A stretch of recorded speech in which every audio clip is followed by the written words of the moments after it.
Studio. We welcome to the program now Mitch Tyner, attorney with the Tyner Law Firm, also a political analyst. Mitch, what's going on? You're traveling today, aren't you? Well, I have been traveling. I was supposed to go to New York, I thought, but that got postponed until next month. So Oh, we're uh, okay. we're going to be up there to ring the bell for a company I've been consulting for some time now. They're spinning off their development portion of the company. The company is Safe and Green Holdings, SGBX. If you want to look it up, we do Yeah. mostly manufactured buildings. And then we've started doing some medical stuff and then also development companies. So we're spinning off the development company.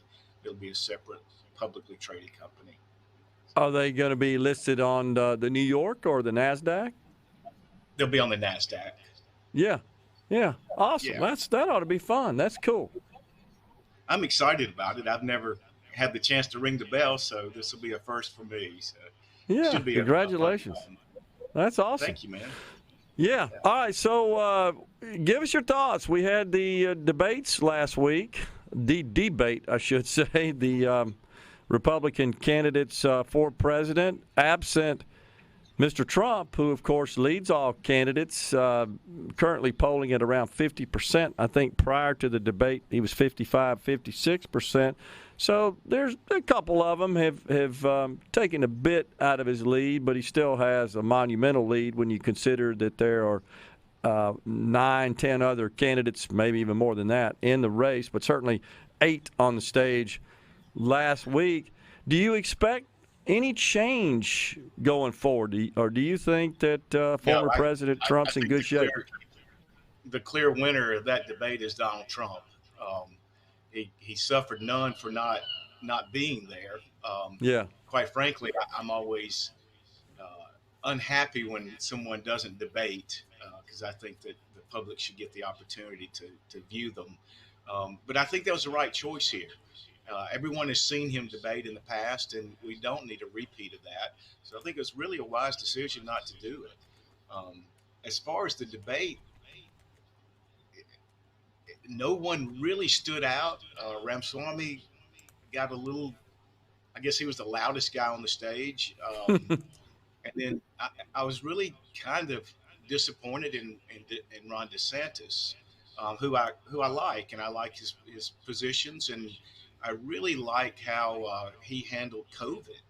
Um, and so he's got a great history, but he seemed kind of boring Yeah. on the Yeah, stage. I What do you tend to think? agree with you.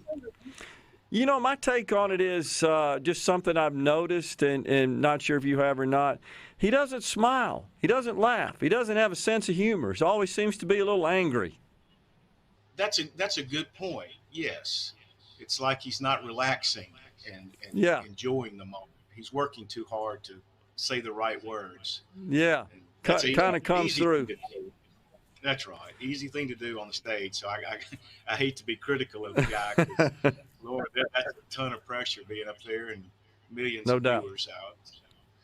No doubt. But No doubt. yeah, I didn't think there was anybody really picked up any points on the debate. What do you think, Gerard?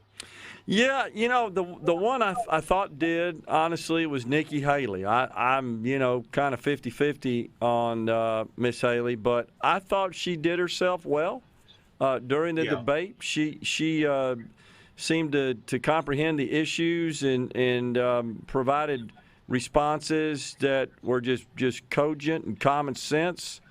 And she took Ramaswamy to task there a bit on his foreign policy positions, and that's something she knows a lot about. That was kind of fun to watch.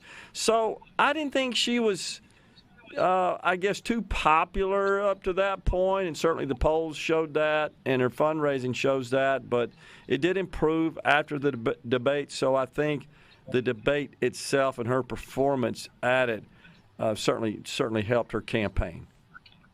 yes, her personality came through, and she wasn't robotic like Ron DeSantis Yeah. was. Yeah, Uh, exactly. Exactly. And so speaking of robotic, it's Mike Pence that really showed kind of a robotic gesturing and yes, body English. Did he not to you? he's I was around him so much in D.C. I mean, Yeah, it's very common, and he's going to always be that way. I've never seen yeah, him act any other way. So, yeah. I'm not sure if and that's he's the got it. formula to win. I don't either. The debate's just boring without Trump on the stage. There's no And doubt there was a about it. So, time when Chris Christie was, he was so combative with media that it was fun to watch him. But he seems to have, he's just mad at Trump, it seems like. That's his main focus. he did seem to be not scripted, more just impulsive and spontaneous and more relaxed. I'll give him that. He didn't seem Yeah. like I got everything planned. I've got these planned zingers that my consultants have coached me on. I'm just trying to find the right time to throw those out there. I didn't see that from him, but you're right. He's obsessed with Trump, and that comes out. He doesn't talk much beyond that.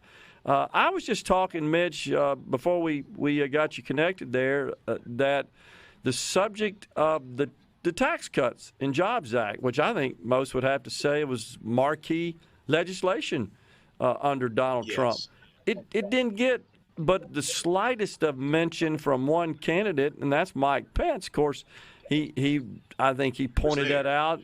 Yeah, because he was involved in it, and he was the vice president when that passed, and he should take some credit for that. But that's missing, and I was just pointing out that the individual provisions expire here at the end of 25. We only got 3 tax years left, and that's going to be a war in our Congress, and we need to keep that thing going. That's why we enjoyed, I think, a big part of why we enjoyed such a favorable economy.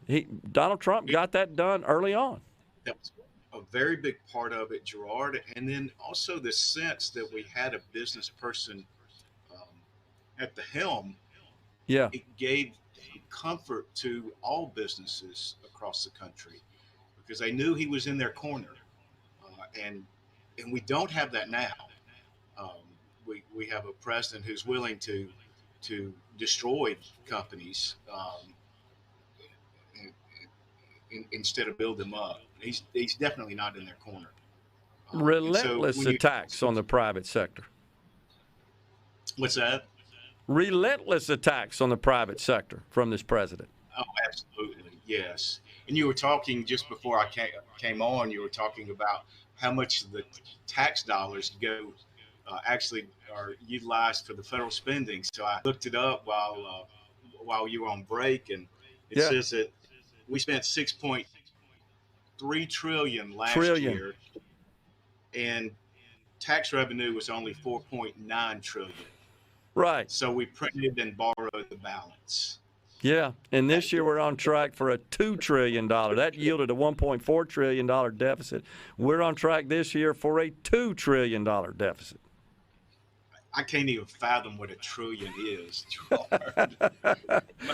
Well, and that's the folks that are figuring all this stuff out up there in Washington. And my point is, and you know this, they don't think about how much we got coming in when they sit down to figure out how much to spend. That doesn't even enter the equation. They do not. I think taxes, as you said before, maybe they do help with inflation, but I think taxes more than anything are a way to control the public. Yeah, I agree. They see it as a way to punish success more than they do. Well, we got to raise sufficient revenue to take care of matters which government should be addressing from a spending perspective. No, it's almost a punitive tool. It's a tool just to punish people they don't like. Well, and that's beginning of the Trump administration with his executive order that we had to eliminate 2 regulations for every new regulation proposed was fantastic. In the first year, we actually got rid of 22 regulations for every new regulation passed. And we were on tour around the country, going to different states and small businesses and trying to identify what these regulations were that we could eliminate. And we got to California, and they were like, the federal regulations don't bother us at all. There's so many other states. Yeah. That's a good point. Mitch, always good to talk to you. Appreciate you calling in and giving us your insights. Always enjoy it. Thanks. My pleasure. Great to see you, Gerard. We're coming right back in the Element Wealth